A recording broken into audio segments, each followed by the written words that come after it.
Immortals Journey to Immortality Episode 333.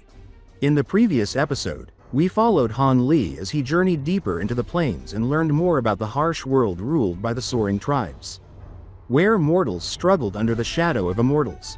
Far from the battles of great cultivators, a humble caravan from the small Grey Heron Tribe set out across the endless sky plains, carrying precious tribute in hopes of earning the protection of a low-grade immortal.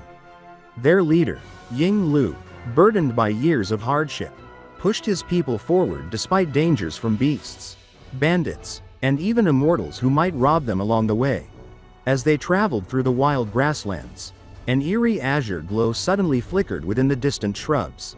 Fearing they had stumbled upon an immortal, the caravan froze, but the light remained silent and unmoving, prompting Ying Lu to send a young warrior, Tu Meng, to investigate. Step by step, the youth approached, steadied his breath, parted the grass. What will happen next? Stay tuned. And the story continues.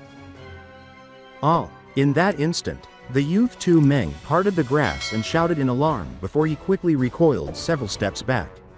Falling on his back, he appeared thoroughly shocked, frozen in disbelief at what he had just seen. His sudden reaction immediately caught the attention of the other members of the Grey Heron Tribe, who looked on in confusion and concern.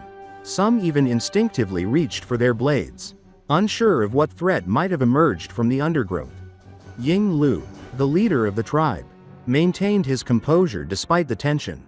Calmly, he asked Tu Meng what had happened, making sure not to provoke any rash actions. The youth, still trembling, managed to stammer, "Tribe head, there is an immortal there. He looks," before he could finish.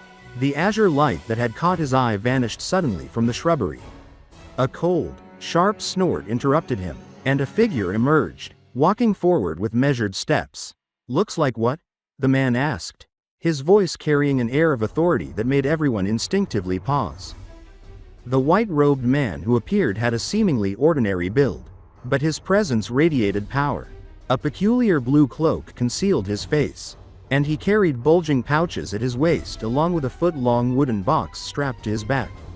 The members of the tribe were immediately struck by his aura. Ying Lu, realizing the man's stature as an immortal, quickly dismounted his horse and bowed deeply in respect. "I pay my respects, immortal. I am the leader of the Grey Heron Tribe." "Ying Lu, may I know your esteemed name?" he asked.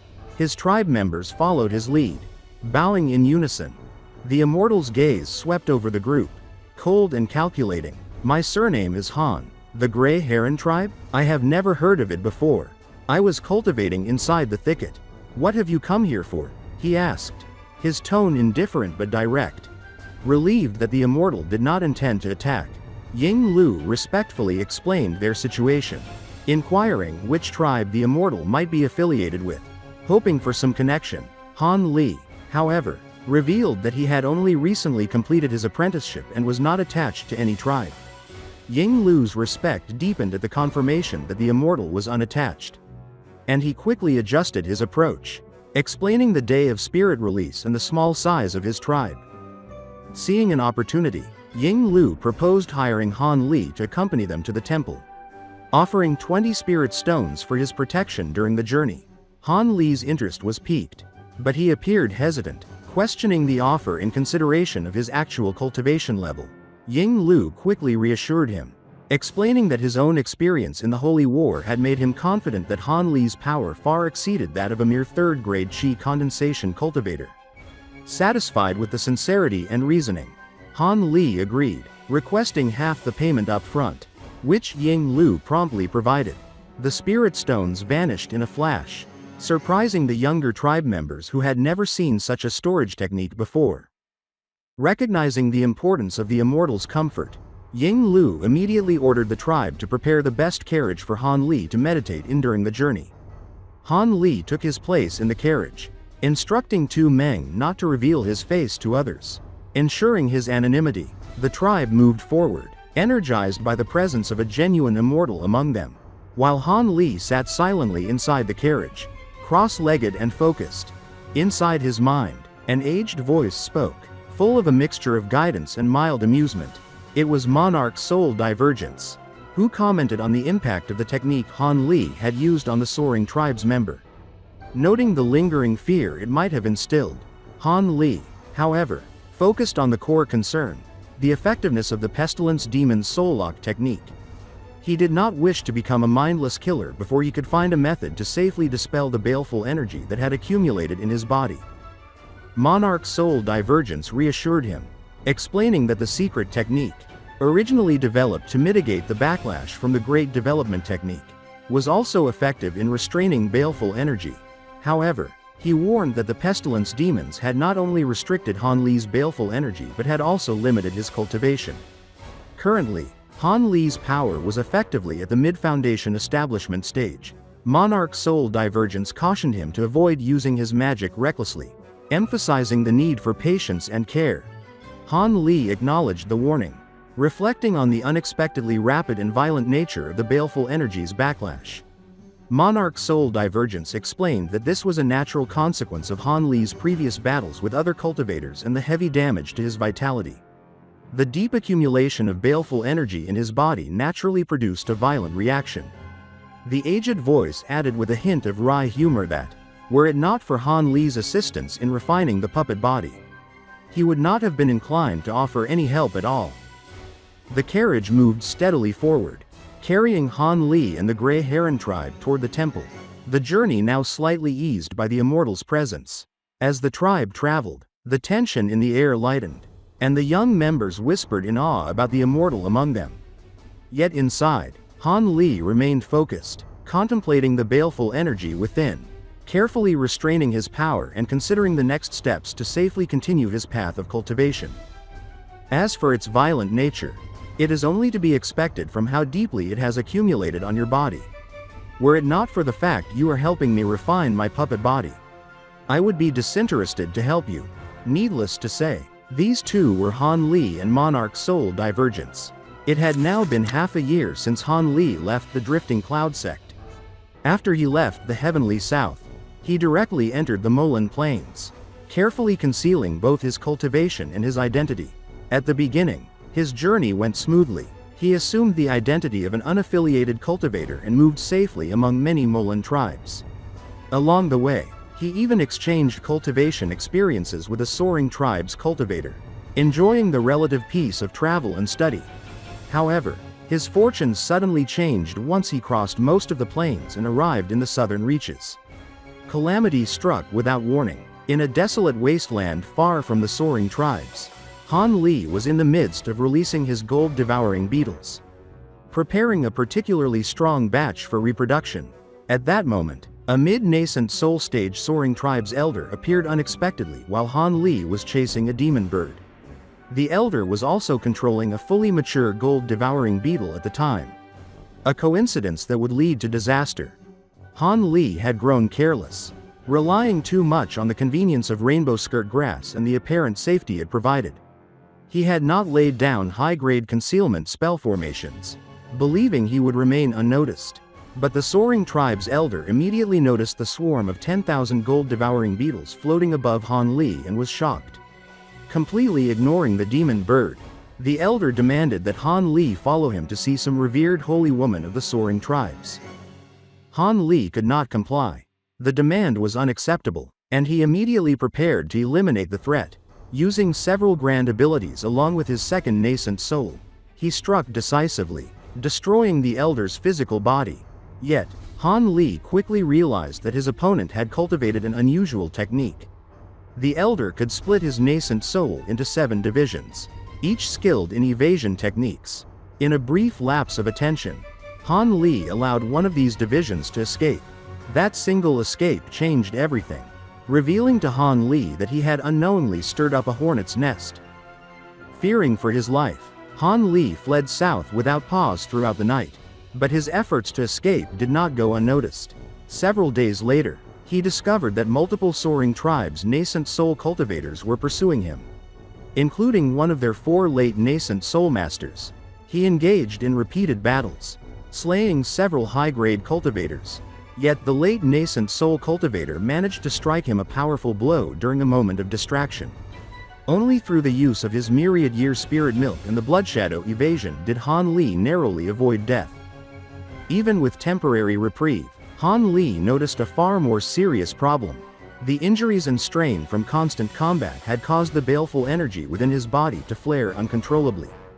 Beginning a violent backlash, recognizing the danger, he used his extraordinary spiritual senses to anticipate the eruption, employing secret techniques to forcefully suppress it. Nonetheless, the situation had become dire, and he knew he could not handle it alone. In desperation, Han Li sought guidance from Monarch Soul Divergence, an ancient and eccentric cultivator who had lived over 10,000 years. Monarch Soul Divergence responded by granting him the Pestilence Demon's Soul Lock Seal, a technique capable of temporarily restraining the baleful energy. The cost, however, was immense. To contain the majority of his baleful energy, Han Li would need to seal the pestilence demons within his own body, sacrificing most of his cultivation. If he used his magic recklessly during this time, the baleful energy and demons could violently lash out. Fully aware of the risks, Han Li hesitated before using the technique, but the backlash of the baleful energy intensified, leaving him no choice. Frantically, he landed in a dense shrubbery and, without time to establish even the simplest protective spell formation, deployed the Pestilence Demon's Soul Lock Seal. At that precise moment, Ying Lu arrived, and the youth Mu Teng parted the bushes. Witnessing a horrifying sight, Han Li's face had assumed the appearance of one of the 5 pestilence demons sealed within him. The grotesque visage caused the youth to recoil in terror, believing it to be Han Li's true face. Han Li, however, could not help but let out a wry smile at the misunderstanding. Despite restraining the baleful energy, Han Li's cultivation had been largely sealed. He muttered to himself, noting that, fortunately, he was escorting mortals to the Endless Sky Temple, and the journey should proceed without major incident. Monarch Soul Divergence chuckled, pointing out that although Han Li's ancient treasures and flying swords were unavailable, he could still employ his Gold Devouring Beetles and second nascent soul. The elder also reminded Han Li of the puppets he had left behind with his senior martial brother Wu and his concubine, which would now prove invaluable in case of emergencies. Han Li acknowledged this, explaining that he had intentionally left the puppets behind to ensure the safety of allies while he traveled toward the Great Jin Empire. After a brief pause, Han Li's expression grew serious as he asked whether there was a method to temporarily dissolve the Pestilence Demon's Soul Lock. He reasoned that while his Gold Devouring Beetles and second nascent soul could handle core formation opponents, encountering a nascent soul enemy could be fatal. Monarch Soul Divergence considered the question carefully and explained that it might be possible using Han Li's own treasures, though at a steep cost. Han Li was willing to pay any cost that would not endanger his future cultivation. Monarch Soul Divergence then instructed him. Each temporary release of the seal would require 2 drops of myriad-year spirit milk and would restore Han Li's magic power for approximately 2 hours. After that period, the spirit milk would be consumed, and the baleful energy would reassert control. Each release would also cause the baleful energy to consume a portion of his soul. Eventually, after multiple uses, even the pestilence demons would be unable to restrain the backlash. Han Li resolved to use this method only in life and death situations and committed the incantation to memory as Monarch Soul Divergence recited it once. Satisfied that the technique was manageable, Han Li considered his next steps. Monarch Soul Divergence expressed concern over whether Han Li truly intended to follow the mortals to the Endless Sky Temple, given the attention such an event would draw from soaring tribes' cultivators. Han Li calmly explained his reasoning. Mingling among the temple-bound cultivators offered him the best chance to evade his pursuers, as the baleful energy made hiding otherwise impossible. By blending in with many cultivators, he could disguise himself as a low-grade cultivator and travel safely in the direction of the Great Jin Empire. Monarch Soul Divergence chuckled, acknowledging Han Li's plan. Han Li then checked on Silvermoon, his artifact spirit companion, who had also been injured in previous battles. Silvermoon assured him that as an artifact spirit, wounds were mostly superficial, though her fox companion had suffered significant damage and would be unavailable for assistance for a time. Han Li comforted her, promising that future operations would be conducted carefully, reducing the need for her intervention. Finally, Han Li meditated quietly in the carriage, reaching into his storage pouch to produce a foot-long jade box. Several white, sparkling talismans were affixed to the box. Sealing it carefully, Han Li stroked the talismans with his fingers, his expression wavering as he considered the challenges ahead. Another perspective. On the day Han Li struck down the flesh body of the Soaring Tribe's mid-nascent soul cultivator, a portion of the cultivator's nascent soul managed to escape. However, the fully matured Gold Devouring Beetle under his control remained behind. Han Li, well versed in the characteristics of these creatures, easily captured it alive using his second nascent soul and restrained it within a jade box. Originally, Han Li had planned to wait for a safer moment to examine the differences between this fully matured Gold Devouring Beetle and the ones he had cultivated himself. However, given his recent loss of cultivation due to the Pestilence Demon's soul lock seal, he could not afford to delay. The abilities of the captured beetle might surpass his expectations, and if it were to break free, he would have no means to restrain it with his current weakened state. Determined to act carefully, Han Li took a deep breath. He flipped his hand, producing several formation flags of various colors in his palm. With a flick of his fingers, the flags scattered, forming a complete restriction barrier enveloping the carriage. The jade box containing the beetle was placed on his knee, and Han Li slowly closed his eyes, preparing for a delicate and dangerous process. A black light flashed, and from above his head appeared a black-green nascent soul. This nascent soul, small and agile, rubbed its hands together and summoned the jet-black Yin Sifting Banner into its grasp. This banner, refined by Han Li's second nascent soul, was the only magic treasure capable of bypassing the restrictions imposed by the Pestilence Demon's soul lock seal. Gold Devouring Beetles were notoriously resilient. They could not be harmed by heat, cold, or even blades. The only method Han Li could currently employ to extract their primal soul and refine them was through the Yin Essence devil heads formed from the banner, a technique derived from the soul of a Yin Sifting sect elder. However, wiping away the soul imprints of a fully matured Gold Devouring Beetle was an extremely complex and time-consuming task. Han Li had attempted such a thing only because the beetle's original master had been gravely weakened. Cautious and meticulous, Han Li placed several additional restrictions around the beetle, wary of any possibility of it escaping. The black-green nascent soul then waved its small flag above its head, and a foot-long cloud of devilish energy appeared above it. The nascent soul leapt forward into the cloud, which sank and wrapped tightly around the jade box. The buzzing of the beetle inside suddenly intensified, becoming deafening, yet Han Li remained completely still, hands fixed in an incantation gesture. Within the protective barrier and under the nascent soul's careful control, he was unafraid that the sound might alert the Grey Heron Tribe outside. With precision and focus, he began the difficult task of drawing out the beetle's primal soul, initiating the long and delicate refinement process. Meanwhile, members of the Grey Heron Tribe grew increasingly curious about Immortal Han. Ever since his arrival in the carriage, he had not emerged, and the youths eagerly speculated on what he might be doing.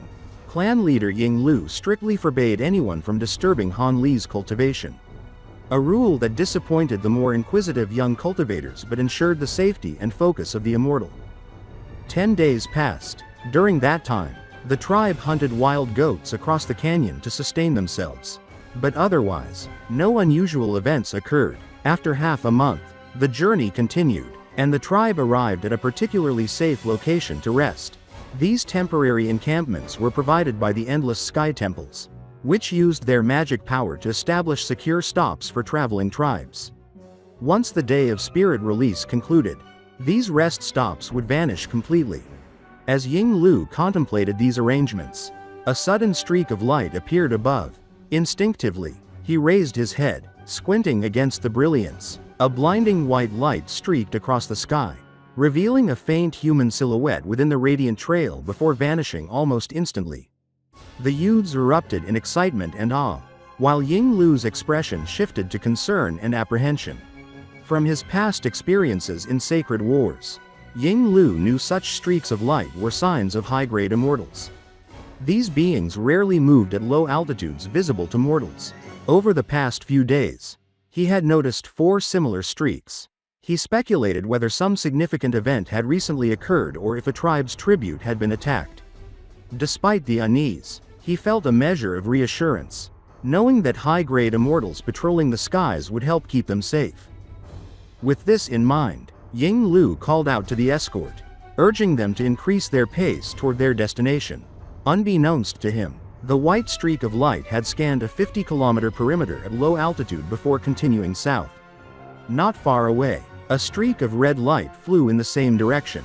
When the two lights converged, their glow vanished, revealing a middle-aged man clad in faint yellow fur clothing and a beautiful woman in her late 20s wearing palace robes.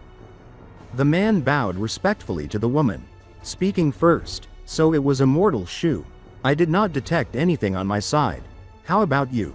The woman responded coldly, her expression grim. "Brother Li, does it seem that I have found anything?" The man sighed, anxiety clear on his face. "We have searched over 1,000 kilometers in the past few days without finding a trace. Even with his concealment techniques, our cultivation should have revealed some clue. Perhaps we should interrogate the tribute carriages below." The woman's eyes narrowed, and a faint, mocking smile appeared. "It seems Immortal Li is tempted by the reward. But tell me, is the venomous dragon pill worth risking your life?" The man hesitated, puzzled. "What do you mean? Could it be that Immortal Shu is not interested in the reward?" She did not respond immediately. Instead, she asked pointedly, "When you received the mission, what did the nascent soul elders tell you?" He answered truthfully after a brief pause. "My superiors informed me that a foreign nascent soul cultivator had trespassed into our endless sky plains and grievously injured one of our elders. He must be captured alive. Given his current injuries, it should be possible for core formation cultivators like us to apprehend him." The woman snorted, her smile turning mocking. "Brother Li, because you arrived late, you are not fully aware of the situation.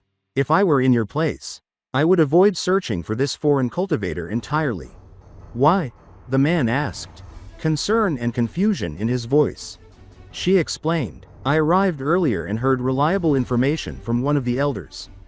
The foreign cultivator, though gravely injured, was not harmed by any nascent soul cultivator. Instead, the blow came from a grand immortal. This cultivator has killed 3 nascent soul immortals before the attack and possesses abilities that make him nearly impossible to challenge. Even core formation cultivators like us would be easily defeated." The man's face paled. "They would use us as cannon fodder?" he asked, alarmed. The woman continued, "Precisely. The elders likely employed soul-guiding techniques on us to track him when we are in danger. But it is a ruse.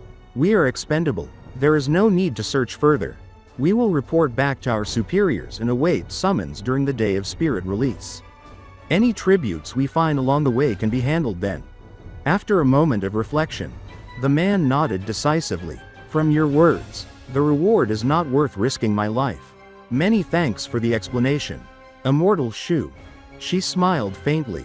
"Good. Now, let us rest at the temple encampment. Perhaps we will find something useful among the tributes, and we can conduct periodic searches as needed." Of course, the middle-aged man raised no objections. Soon after, the red and white streaks of light flew directly south. In a completely sealed room, there was a 3-meter-tall offering table surrounded by a dozen various-colored formation flags. The flags glowed with a soft light, forming a temporary spell formation that seemed to hum with energy. On the table rested a dark green formation plate, and waves of green chi rippled outward from it, as if the very air in the room had become alive. Within the green smoke above the plate, the faint figure of a nascent soul could be seen. Sitting cross-legged, it appeared to be breathing in and out in a slow, methodical rhythm, cultivating or absorbing the green chi in the air, its form shifting slightly as if it were gathering strength from the surrounding energy. At the corners of the room, 4 old men sat cross-legged, each holding a dark green spell flag pointed at the circular plate in the center. From the tips of the flags, faint threads of green smoke streamed outward and merged with the central plate, contributing their strength to stabilize the nascent soul. The room was silent, almost as if it were holding its breath, waiting for something crucial to occur. After an unknown amount of time, the four old men seemed to grow weary, their movements slowing, yet the nascent soul within the green mist appeared to stabilize, becoming clearer, its form no longer wavering. The red-haired old man in one corner finally lowered his flag, stood, and cupped his fists toward the others in a gesture of gratitude. I cannot thank you enough, fellow Taoists, for your hard work. After a few more days, Junior Marshal Brother Gui will be able to recover, he said sincerely. The other three old men also put away their spell flags. The pale, beardless old man returned the salute with a chuckle, saying, "There is no need for Brother Hun to be overly courteous. I have known Brother Gui for many years. Using a bit of my strength for him is only natural."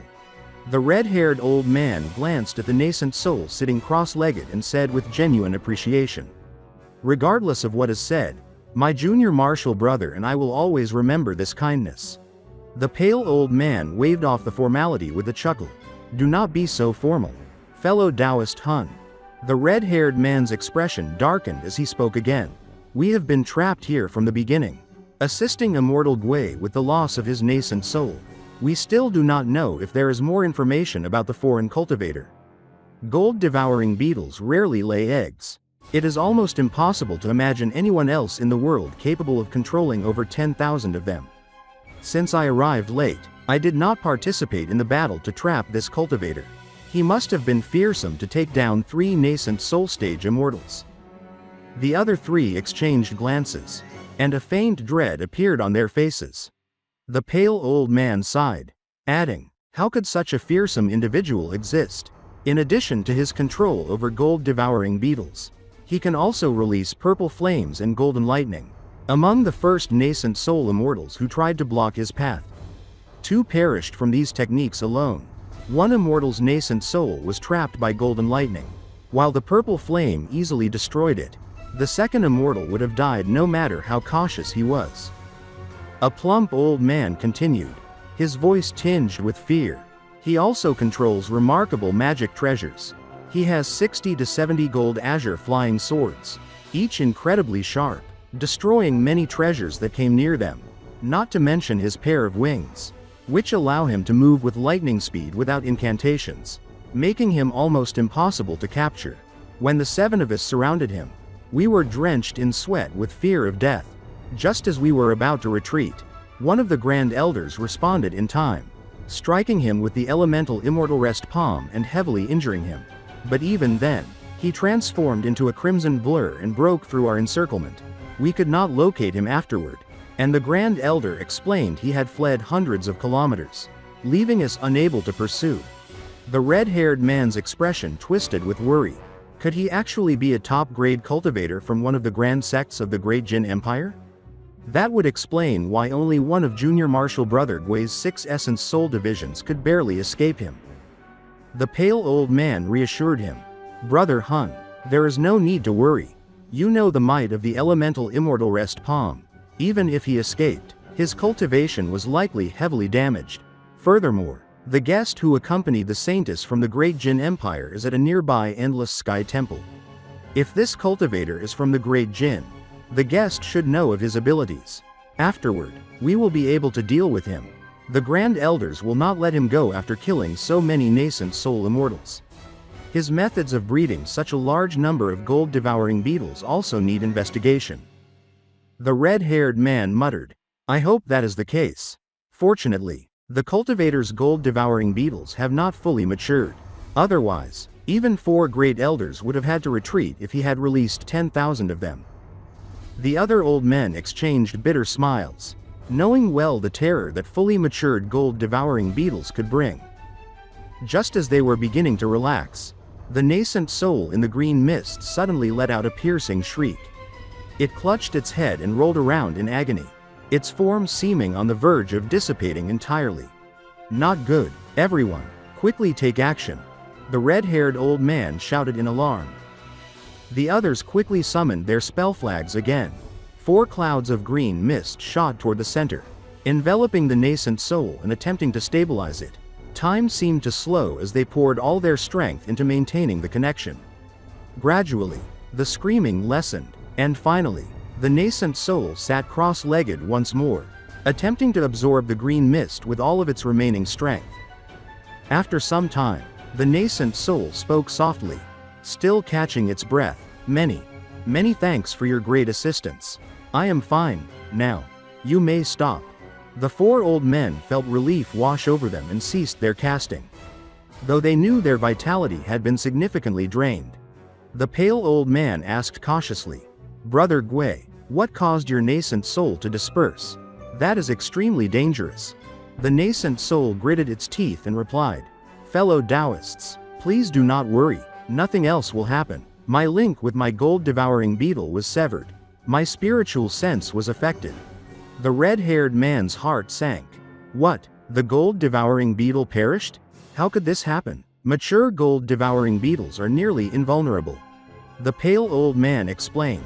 This is not unusual. Without Brother Gui to command them, their destruction was inevitable. Some top-grade Devil Dao techniques can directly strike at their souls without touching their bodies. The fourth, shriveled old man hesitated. In that case, this person must be a Devil Dao cultivator. But most of the techniques we saw initially did not seem to come from the Devil Dao. The cultivators exchanged worried glances, silence filling the room. Meanwhile, far away, Han Li took a deep breath inside the carriage. Relief washed over him. After half a month of continuous effort, he had successfully wiped away the soul in the mature gold devouring beetle and absorbed it into the Yin Sifting Banner. The Grey Heron Tribe had not disturbed him even once, much to his delight, unaware of how close he had come to exterminating the beetle's original owner. Han Li waved his hand and manipulated the black devilish qi before him. In a gust of wind, a small black flag flew from the mist into his hand. The remaining black-green mist solidified into a black-green nascent soul. Holding a huge sparkling golden beetle, beneath it lay a white jade box, now free of all seals. Han Li examined the golden beetle. It was half a foot long, with a pair of vicious, inch-long fangs and a fiendish appearance, several times larger than his own gold devouring beetles. Yet, it was completely soulless, lacking any vigor. After some thought, Han Li reached out to the Yin Sifting Banner. A fist-sized ball of green light appeared, revolving once before dropping. The light resembled the mature gold devouring beetle, though smaller, its body blackened with shining scarlet eyes. "Go," Han Li commanded. The soul of the gold devouring beetle shot into its original body in a streak of black light. Crimson light immediately flashed from the beetle. It unfurled its wings and began circling Han Li's second nascent soul. With a happy expression on his face, Han Li muttered, "If I guessed correctly, it should be fine if I treat this insect as a refined demon corpse. Although its power is far less than the original, it should still be exceptionally powerful. If I wish to truly control it, I will have to refine it with devilish qi once through. Under these current circumstances, being able to unleash such a ferocious insect would be very useful in protecting his life." Han Li's heart stirred at the thought, and the small flag in his hand began to grow several times in size. The matured gold devouring beetle revolved once around him in a protective circle before finally landing on the Yin Sifting Banner. Black qi surged and wrapped around the banner like a living shadow. And in the blink of an eye, the beetle disappeared without a trace, absorbed entirely by the banner.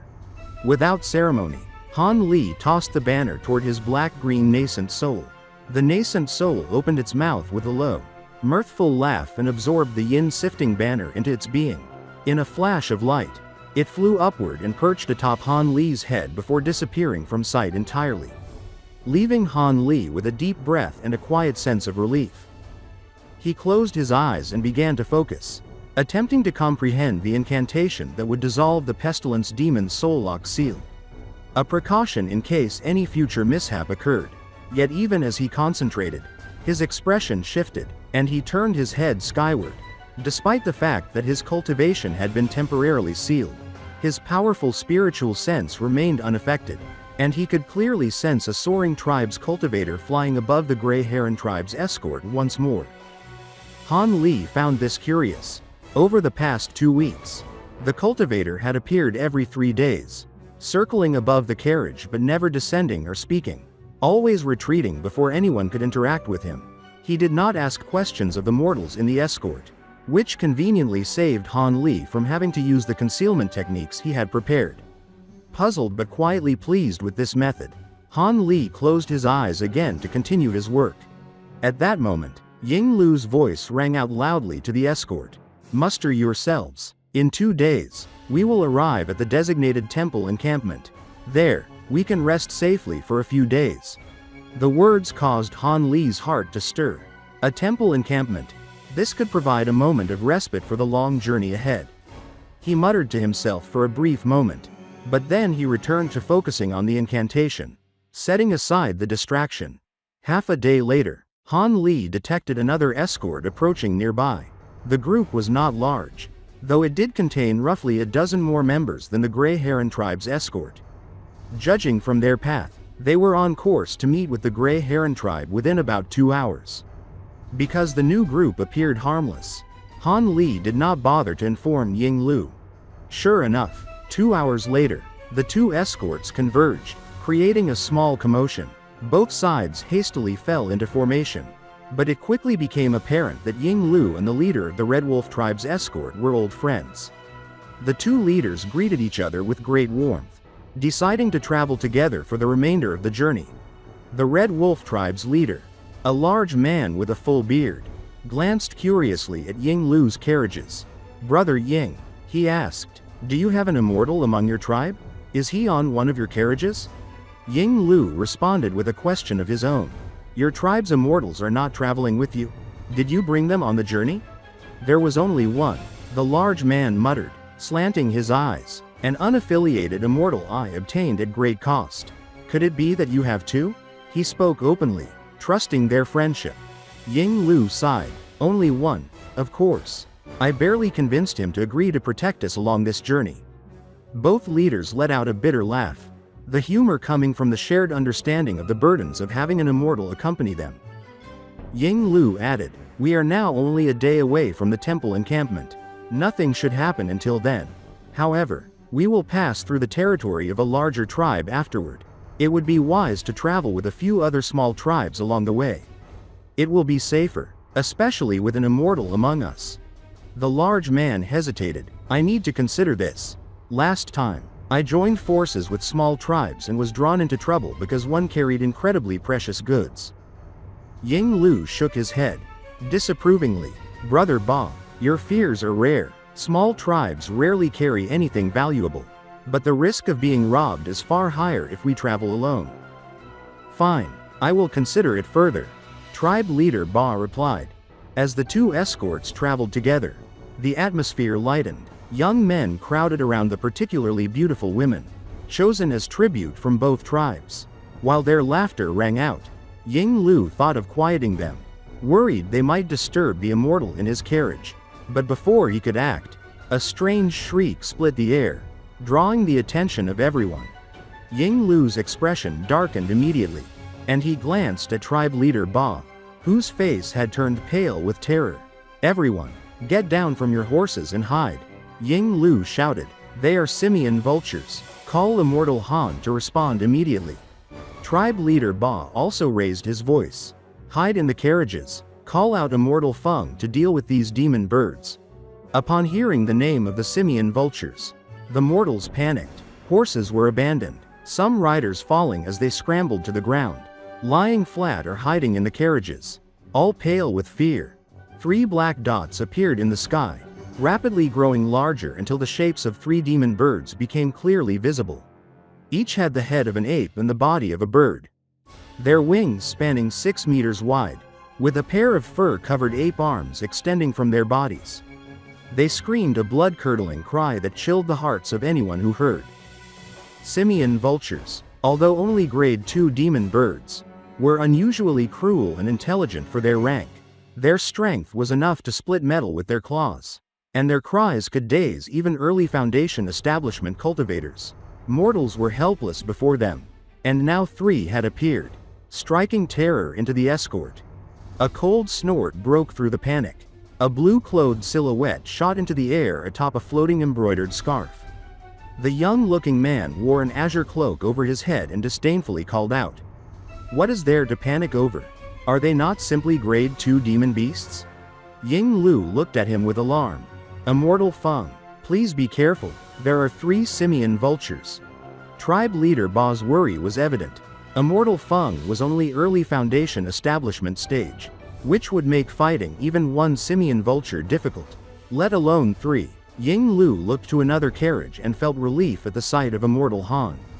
Standing ready in an azure cloak atop the carriage, watching the approaching threat, the 2 Immortals together could potentially defend against the demon birds. The Simian Vultures circled, approximately 300 meters away, pausing at the sight of the blue-robed Immortal. They were wary but unwilling to abandon their prey. The blue-robed man's voice carried coldly. Looking to die? He raised his hand and released several talismans at once, forming 3 3-meter-long fire serpents that lunged toward the vultures. Han Li watched, startled. The fire serpent technique was low-grade, and for a foundation establishment cultivator, using such costly talismans casually indicated inexperience. The vultures easily evaded the attack. Han Li's eyes narrowed in interest and mild disapproval. The largest vulture bellowed and the 3 dove directly toward the blue-robed man. Seeing the fire serpents fail, he hastily drew a small shining white sword, chanting an incantation to strike at the vultures. Han Li felt disapproval again. With the birds already attacking, it would have been wiser to first place a protective barrier on his body rather than immediately launching an attack. Still, the small sword was a high-grade magic tool, suggesting he had some support or backing. The blue-robed man completed his incantation, transforming the sword into a meter-long streak of white light. It struck the middle vulture with immense speed. The bird attempted to evade but was too late, raising one claw in a futile attempt to block the strike. The white streak of light cut through the black claw almost instantly, eliciting a blood-curdling scream. Blood sprayed into the air, signaling a successful hit. However, the other 2 demon birds had already closed in. The other 2 demon birds had already arrived over the blue-robed man's head, their 4 claws reaching out towards the top of his head. In this episode, we saw Han Li face incredible challenges as he dealt with the aftermath of controlling the Gold Devouring Beetles and refining the soul of a mature demon insect. He carefully absorbed its essence into the Yin Sifting Banner, securing a powerful ally for the dangers ahead. Meanwhile, his journey with the Grey Heron Tribe continued as they approached the temple encampment. Encountering other tribes along the way, tensions rose when 3 fearsome Simian Vultures attacked, forcing the mortals to hide while the Immortals, including Han Li, prepared to defend them. This episode showed us the immense dangers of the world Han Li navigates, highlighting his intelligence, resourcefulness, and growing power in both spirit cultivation and strategic thinking. What happens next? Stay tuned for the next episode of Immortals' journey to immortality. If you enjoyed this episode or found it exciting, don't forget to like the video and subscribe to the channel to get the latest updates on Han Li's journey. Thank you for watching, and we'll see you again in the next video.